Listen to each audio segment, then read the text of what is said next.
Welcome to Activeboards in 2.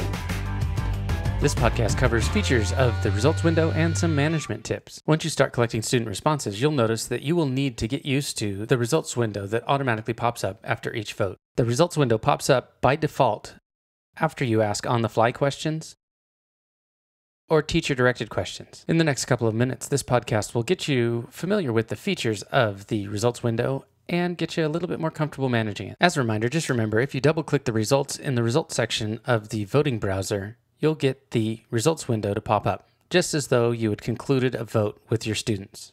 That's how I access this vote. The default view is a horizontal bar graph of responses. Notice you can also review the results by who answered what graph, who answered what list. In the list, you can also sort data. In this case, I want to sort it by the fastest response time. So I can click on the header labeled time to reveal who responded quickest. Next, you have an option to review all the results of a self-paced assessment. One of the best graphs is the summary review of all responses over the course of a lesson. The bottom three are just more graphs in different orders. You can have a vertical bar graph, a pie graph, or just a text report. At any point, whatever graph you are viewing, you can paste to the flip chart page if you wanted to retain the data as part of the lesson.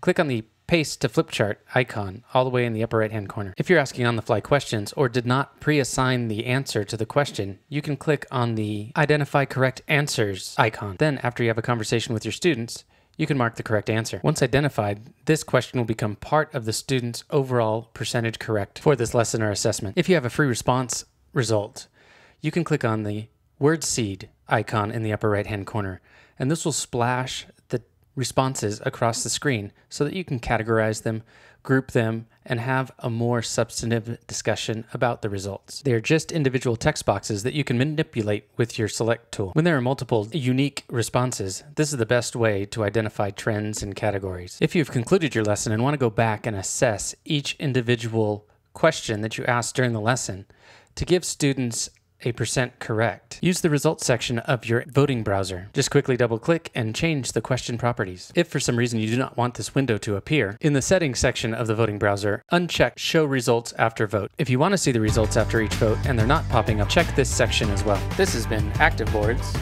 in 2. I'm Mike Martindale.